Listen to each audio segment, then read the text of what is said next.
I think that when we come to the awareness, or when we embrace the awareness that we are more than biological beings, we are also non-biological beings, that it changes everything. Because we have this, most of us have a passive awareness, but when we actually gain an active awareness that we are more than flesh, it changes our whole structure of what's valuable and what to pursue. Hello, and welcome to the Connectedness Podcast. Just as you might have guessed, I talk about connection and connectedness on this podcast, our connection with everything in the world around us. Whether you see it or not, we're all connected, and it doesn't matter if it's our dog, our cat, our God, our body, and I'll also talk about some more abstract connections like our career or our land, our community, our emotions, your body. Life is all about connection, so the sooner we recognize that, the sooner we can have an easier, more meaningful life. I will talk about these connections through different lenses, things like synchronicities and coincidences, or just everyday little bits of magic and miracles that we usually dismiss. It's really important that we pay attention to all of this so we can live an easier, more meaningful life. So welcome to the show. I'm your host, Karen Cleveland. Welcome back to the show, everyone. I am excited to have you here. Today, we're going to talk about our soul, which is a topic that I really, really love. So, as an author, a pastor, a presenter, and a pursuer of truth, Cory Rosenke is both the concept pioneer and foremost authority on the cravings of the soul. Through sermon, sessions, workshop, and manuscript, he is dedicated to the pivotal work of connecting hungry souls to the joy of their maker. And I love that. So in a world where truth and reality have become shrouded in debilitating ambiguity, Cory Rosenke specializes in reasserting the clarity of divine design and definition. Welcome to the show, Cory. I'm very excited to have you. Karen, thank you so much for having me. I'm happy to be here as well.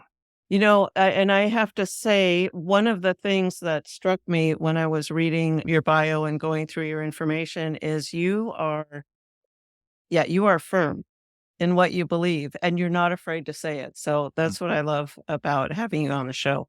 I mean, that and finding out about the information here. So let's talk about this for a minute. So you mentioned right in your bio about the cravings of the soul.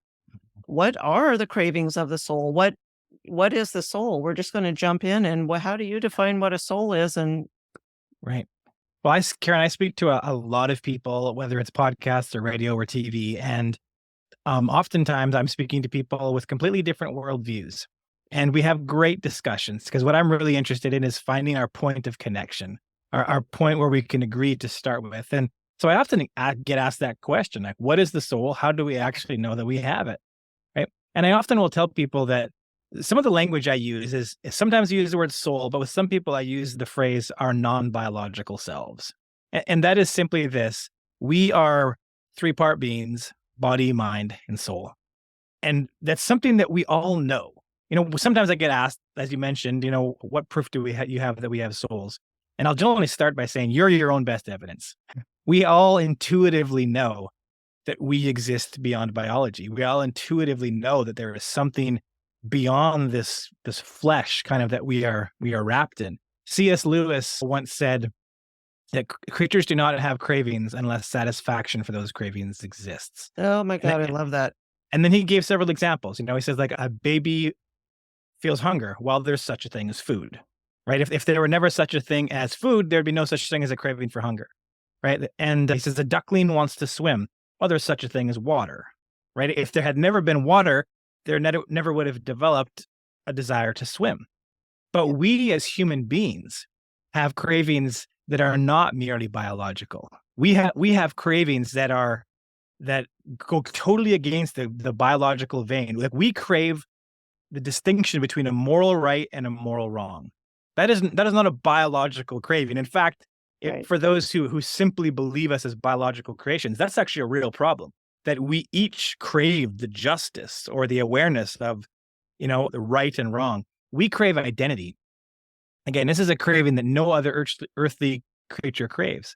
And I often will say identity is the symbiotic four-part craving of who am I? Why am I?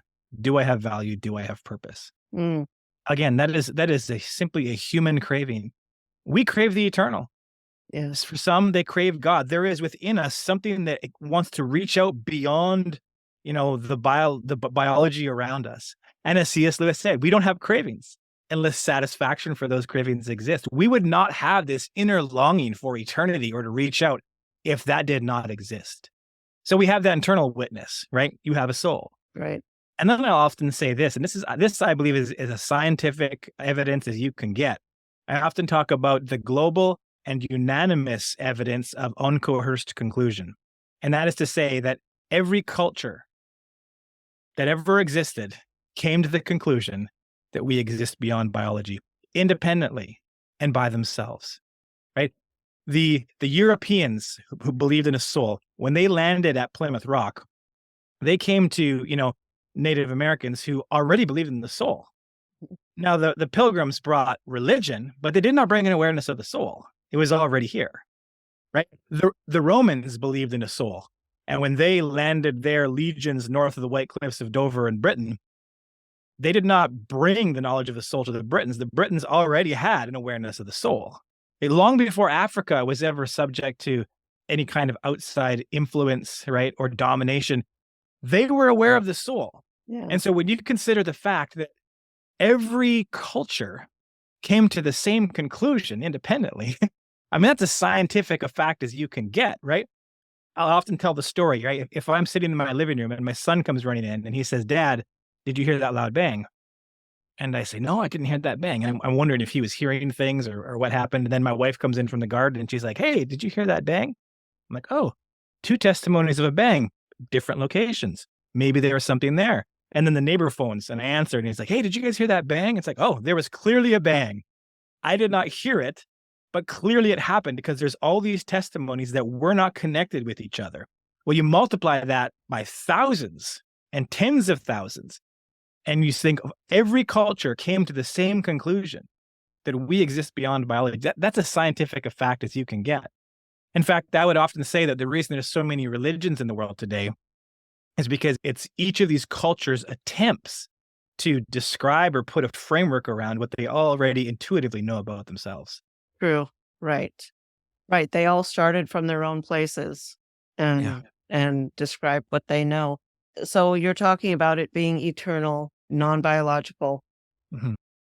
Any thoughts, any ideas on what that looks or feels like to us then Right. after we die? Right. If it's eternal, how do we what is our form? Right. Well, I would simply say this. I think that if we were to follow the evidence, I mean, even if we were to set aside, I'm a person of faith, but even if I set aside faith thinking aside and I just think scientifically, right? There are way too many examples throughout all of history, right? Of people who have died departing from their body. I would even say that those of us who have ever been in the presence of someone who has passed away, it is very obvious Mm, that something is left. right. It is the fleshly machine did not shut off. It's obvious when you're there. It's like you can see it's a vacant shell, Yeah, right?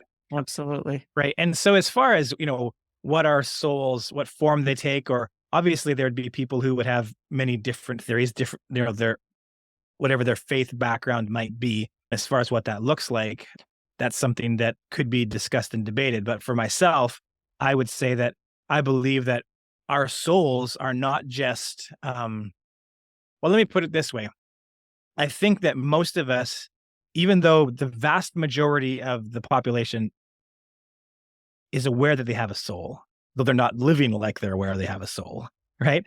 Even though most people are aware of that, we tend to think of our souls as like this mute or passive passenger, that just is kind of like hanging out and then doesn't activate until after we die. All of a sudden, it activates, right? And I would say that exactly the opposite is what's true, that our souls are the core of who we are. Our souls are the seat of our personality. Our souls are the seat of our deepest ambition and deepest human desire. And when we look at the world today and we see the different ambitions and the different pursuits, those are not merely psychologically motivated movements. Those are movements that are founded in the soul. And I believe again that there's a clear evidence to it being much more than a psychological movement. Yeah. And I think that when we come to the awareness, or when we embrace the awareness that we are more than biological beings, we are also non-biological beings, that it changes everything. Because we have this, most of us have a passive awareness, but when we actually gain an active awareness that we are more than flesh, it changes our whole structure of what's valuable and what to pursue. And how do we access that? How does that change us, I Yeah. guess? Well, I think it comes down to understanding yourself. I honestly think that we in the world today have forgotten what it means to be human. Mm. We Mm. live in a world that is constantly bombarding us with how to satisfy the cravings of the body and the brain, right? The body and the brain. Every TV commercial is about the body and the brain. Every government promise, is a promise to your body and your brain, right? And meanwhile, our souls are starving to death. I think Right. we've forgotten what it means to be human. We've forgotten who we are. And because of that, let me put it this way. Just think about this. Always blows me away when I think about it. Those of us who are alive today, we live in a time of unprecedented prosperity. Like never before in the history of all of mankind has a generation like the generations alive today been granted access to education, to wealth opportunities, to freedoms, to comfort and leisure, entertainment, world travel. We have more than any generation in the history of the world, and yet virtually every study shows we're more unhappy than ever. Mm. Right. I remember years ago, probably 15, 20 years ago, there was a big push that education was everything, right? If we could just get an educated society, all our societal ilks would go away.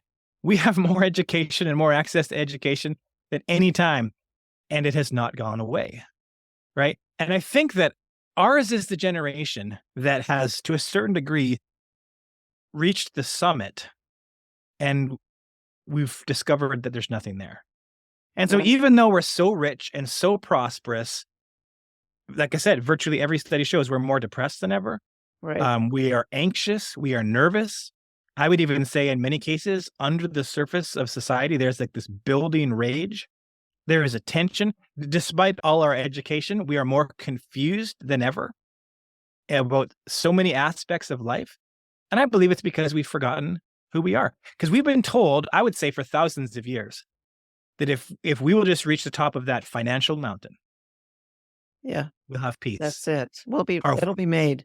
yeah, if we reach the top of that sexual mountain or that academic mountain, right, or that social mountain, that everything will be okay. And ours is, as I mentioned, the generations who have reached the summit and we've discovered that there's nothing there. Yeah. Hence the confusion and the bitterness and the angst that we see in our society today. I believe we have to, once again, awaken to the realization that we are more than biology. And when we do, it will revolutionize your life. How do we feed our soul then? So we're feeding our body and our brain. Yeah. How do we feed the soul? Well, I think to start with, we have to understand what our soul is looking for. So as an example, right, even as a biological being, we've developed this craving for water. We call it thirst, right? And it's actually a fascinating thing because thirst serves a great purpose. If we don't drink water, we'll be dead in 4 days, right? And so we have this craving of thirst that reminds us, go drink water, right? And so I believe our souls are the same way. Our souls have cravings. Our souls are seeking to have those cravings fulfilled. So as you mentioned, I've written a book called Magnetic Heart of God, Understanding the 5 Cravings of Your Soul. And in it, I preface that we have within us 5 core cravings. And these core cravings are the root of all human movement, all human ambition. And that is these 5 cravings that we are seeking to have fulfilled in all human pursuit. We're seeking to fulfill them in education. We're seeking to fulfill them in sex, in marriage. They're the reason why many of us, we think, I want this career. And so we focus our lives and we get that career thinking, okay, now I'm going to be happy. And then like so many people, they get there and they realize, oh, it's just a job. I'm not happy. Right. And they even have to figure out how to live with unhappiness, or they have to leave that job and pursue something else. Right. Right. But ultimately it's not mere brain chemicals that are propelling us in these directions. It's in our very soul. And our soul is in pursuit of these 5 specific cravings. So if we find ourselves in that job and we don't like that job and it's time to move on, is there a way to quote unquote fix it, Right. without having to move on, Yeah. without always changing jobs or partners or Well, cities? I think it helps to know what you're looking for. Okay. Ultimately, I think that's what the problem in the world is today. We're all looking for peace and happiness, and yet we've left those words essentially ambiguous, or we've tried to custom design them when you can't custom design them. They have clear definition, peace and happiness. And peace and happiness can only be experienced when the 5 cravings of your soul are satisfied simultaneously.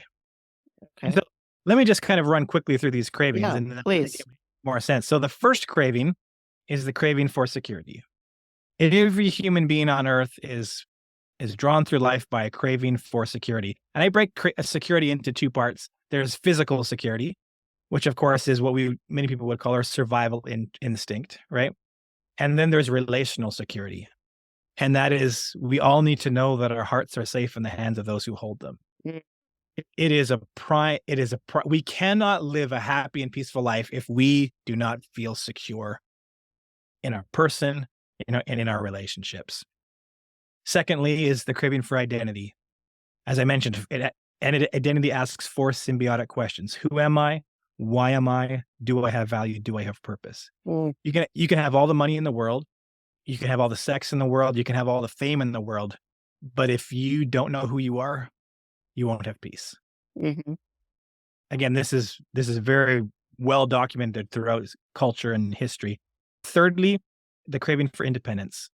And again, I break independence into 2 parts. Part of that is the craving for freedom, right? We all need to have some sense of autonomy, Yeah. that we can make decisions for our own. That's why prison is such a punishment in and of itself. That you're confined, you've lost that physical freedom. But it's not just freedom, it's also the desire to be known as a distinct individual, Right. right? It's even well documented in scientific tests and social tests with identical twins. There's oftentimes, at a young age, the identical twins really find identity in each other, and you've seen them where they have the same haircuts and wear the same clothes. But at some point, they will all get to the point where they have to have something that sets them they have to be distinct in some way. Otherwise, we feel unseen, we feel redundant, we Right. feel like there's no purpose to our existence, right? We all have to be known to a certain degree as an individual. And if we meet someone who does not allow us to be an individual, or who takes away autonomy, we either have to flee them or we have to fight. Mhm. And then fourth, we're all craving significance. We all need to know that in some way we aren't just distinct, but we're special, Mm. right? That there is something about us that is set apart for a higher purpose. And for certain people, like Usain Bolt, as an example, maybe he's got to be the fastest man in the world. When the day comes where his record falls, he's going to have to find another way to feel significant, right? Yeah. For someone else, maybe they just feel like they make the best apple pie, Yeah. right? Or they're the best hairdresser or whatever it is. But we all need something where Right. we can say, I often talk about this when I'm talking to groups about child rearing or child behavior. Yeah. I'll mention that is a big thing in children. The child that constantly has to be better than everyone else and dominating everyone else is ultimately an unpopular person. If you want to Right. be a good friend, you have to allow someone else to feel special, to feel significant, right? And then fifthly is the craving for innocence. And it is second to none. We all need to know that innocence doesn't just mean that we're not guilty. It means that we are righteous. We all need to know we're good boys and girls. And it's the same thing as I mentioned earlier. If we are around someone who makes us feel guilty all the time, we will either flee from them because we can't be around someone who's constantly making us feel guilty, Right. right? Or we have to fight. right? And then we enter into what I often call the righteousness wars, because I don't need to feel totally innocent, Karen. I just need to feel like I'm more innocent than you, Oh, interesting. right? And when you think of almost every fight ever had, any argument between any married couple or whatever, took place because one party or both parties felt that the other was accusing them of being guilty of wrongdoing or wrong thinking, right? And so even if that's why it's like, you left your socks on the floor again. Well, what I could do is say, I certainly did. I apologize. That would be a good way to direct my craving for innocence, right? To actually be innocent. But more often what we do is we go, oh yeah, well, you left your shirt out yesterday, right? And the righteousness battle begins. It escalates. Yeah, it does. Yeah. So security, identity, independence, significance, and innocence. I believe we can understand all human behavior, all human activity by understanding these cravings. And it's great because, as I mentioned earlier, now you know what you're looking for, Okay. right? And so when you're in conflict with your spouse, or you're wondering, why won't my sister talk to me? My sister hasn't talked to me in 5 years. Why is that? Well, there's a whole lot of things to explore, but I can tell you where you can begin. I promise you it has something to do with security, identity, independence, significance, or innocence. They view you as somehow a threat to one of those Interesting. cravings they have.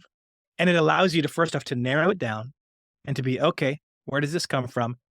Where can I help? Where can I make concession? And where can't I? But Yeah. now at least you understand, right? Right. Why are these people, we look around the world today and think of all the behaviors, why are the politicians behaving this way? Right? Why, you know, why did my neighbor leave their spouse? Yeah. Well, again, there's a whole lot of possibilities to consider that they'll need to consider, but it has something to do with security, identity, independence, and significance and innocence. And when we understand this, it helps us understand ourselves, because I can go, you know what? I entered this career. That's what I was looking for.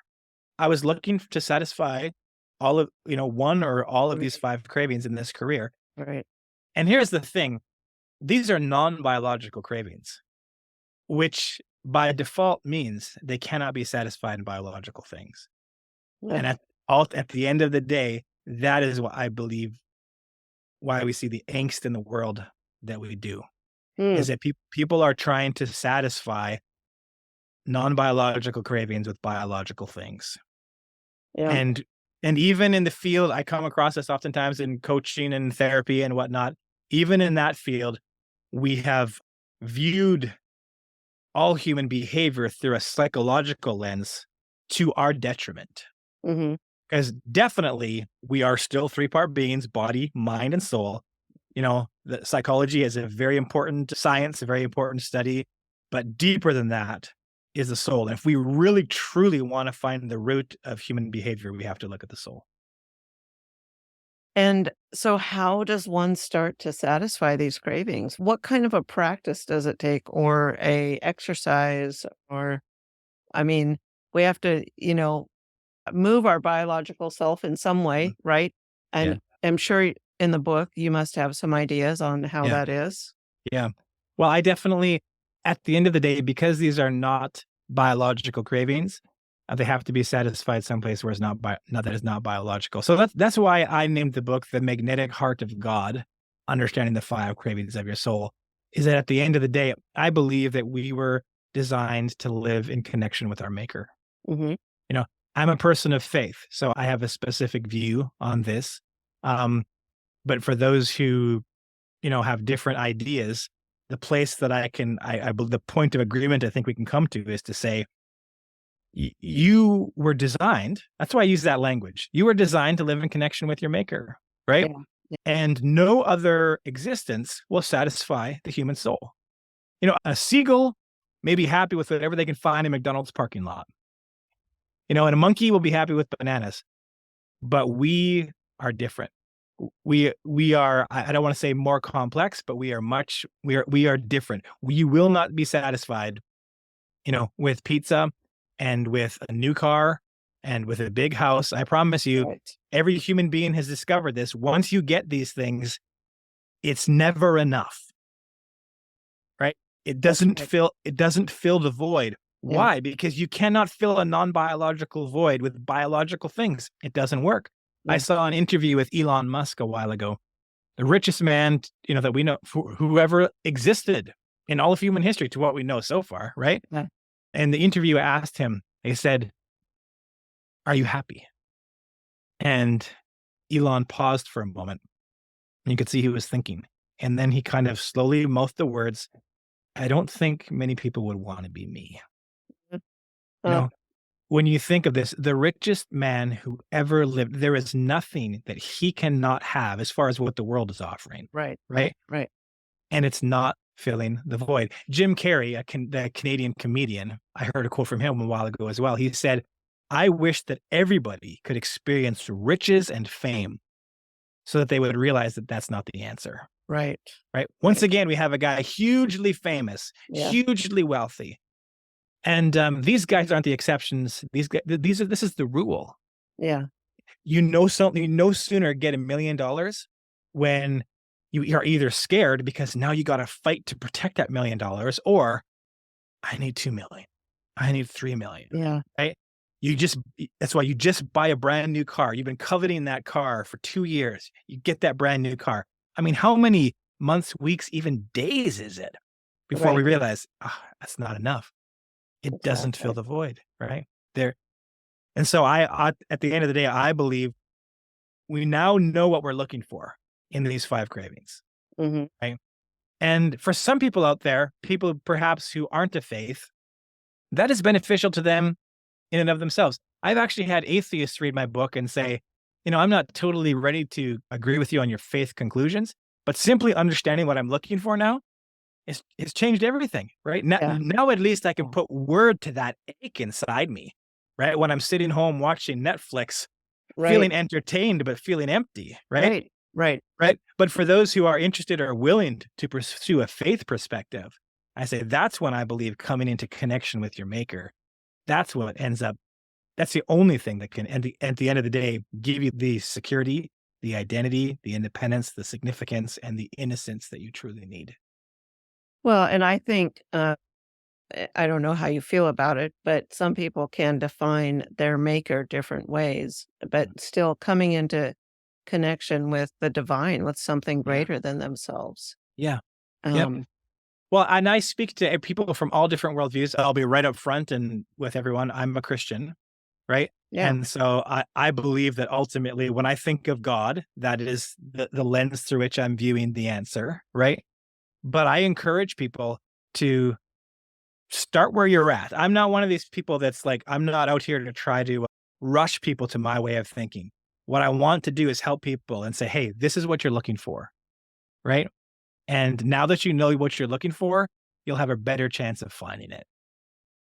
Yeah, I think so. Absolutely. That's true. Do you advocate like prayer or meditation or, Very much so. And again, I'll be totally transparent. If you get my book walks those parallel lines between philosophy, psychology, neuroscience, theology, faith, right?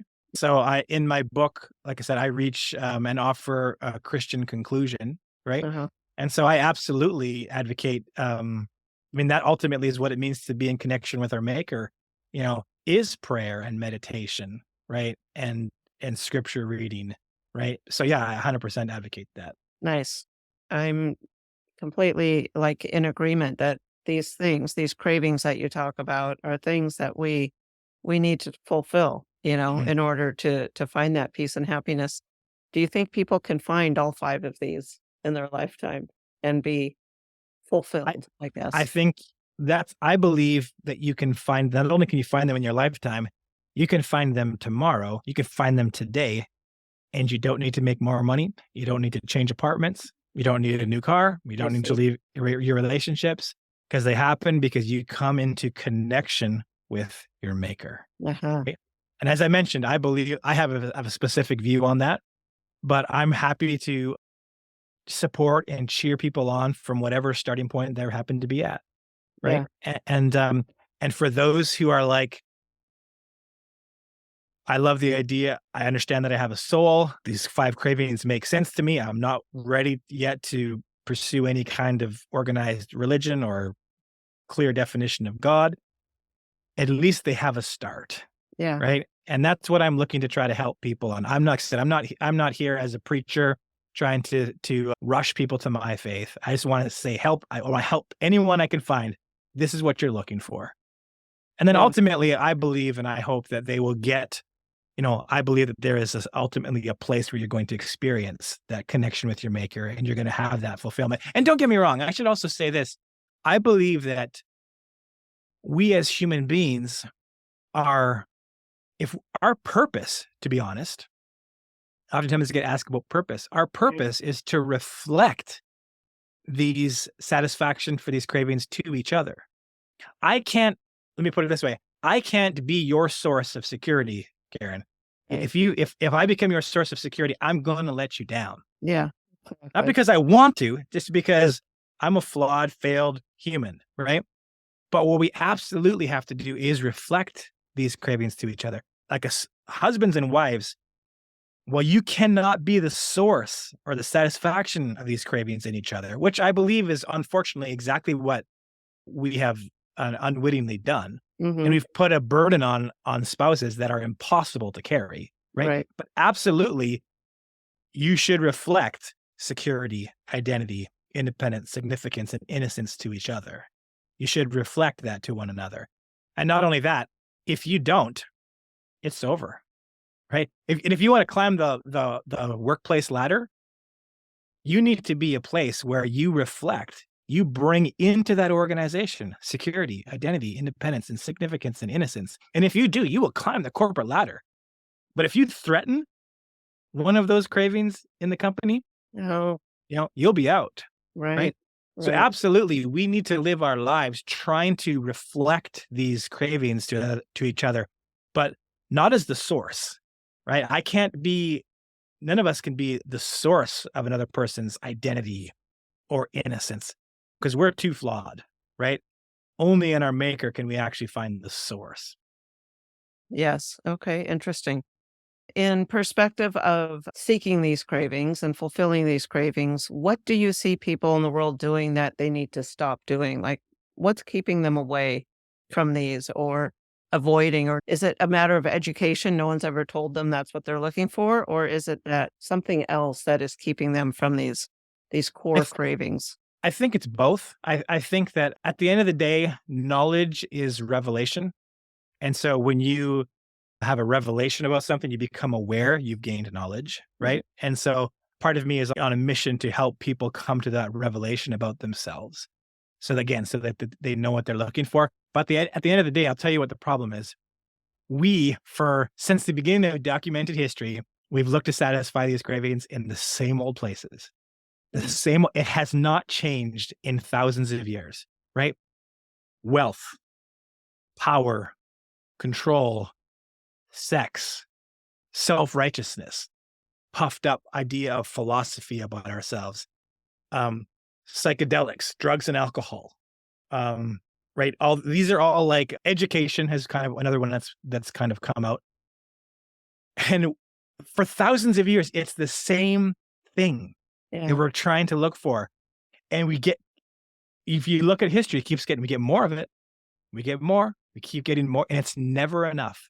Right. And yet we keep going back. It's like, I remember watching The Simpsons a while ago or years ago, and Bart, of course, who's not the sharpest knife in the drawer, he keeps sticking a knife into of course, I'll just say, never do this to anyone who's listening, into an plug-in socket, right? He's bzz, ow, bzz, ow, bzz, ow. He just keeps doing it over and over and over again, right?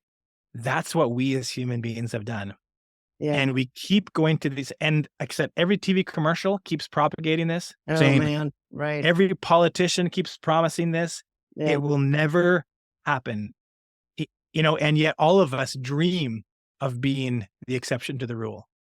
Right? We look at these famous movie stars, right? Again, they get the big break. They're beautiful. They're famous. Which gives them power and options. Are they happy? No. Yeah. No, they're not happy. We always think, but if it was me, I would be the exception to the rule. No, you won't. By all means, enjoy. If you have money and wealth, you're going to have comforts that perhaps a lot of us won't have. enjoy it. But you already know it does not fill the void. Right.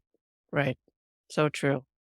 Yeah, this has been fantastic. Thank you for talking about this. So, how about if my listeners want to find you and read your book? Do you have any groups? Where can they find you online? Yeah. Why don't we start with that? Sure. Well, the most centralized place is just CoryRosenke.com is my website. It'll have more information about me. A link. The book is available worldwide, everywhere, but I put a few links on there just to help people at the most common places you would buy books. Yeah. There's a way to get a hold of me directly if that's something that interests you on there. So CoryRosenke.com is definitely the best way. Cory Rosenke is a very unique name. I've never come across someone on earth who has my same name. Oh, wow.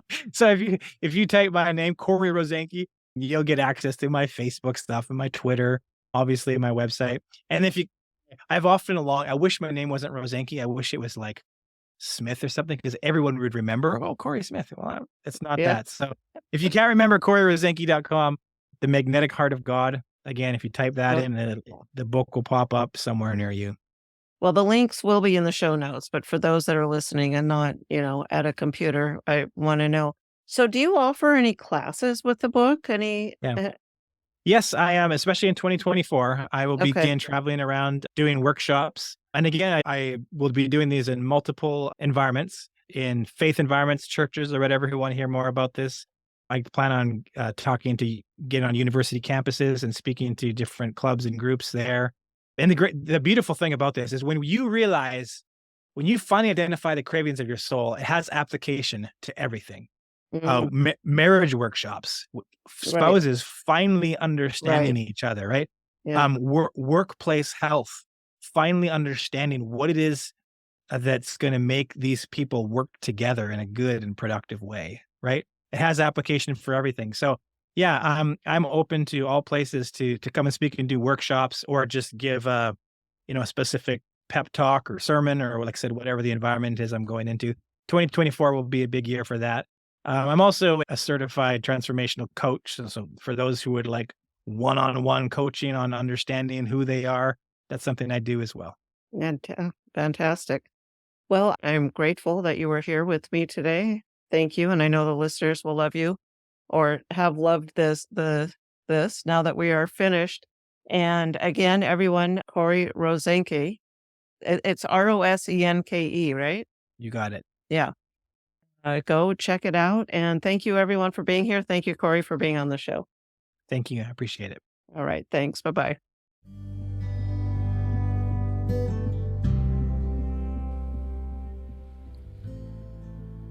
If you enjoyed the show, don't forget to head over to revkarenpodcast.com. That's REVKAREN podcast.com. There you're going to find the tools for finding more meaning and happiness in your own life. Plus, if you have a story that you want to share with me, either on or off the air, be sure to look for that form. Make sure you follow me so you get notified when new episodes drop. And also, I'd love to connect with you in my Facebook group, Connectedness with Rev Karen.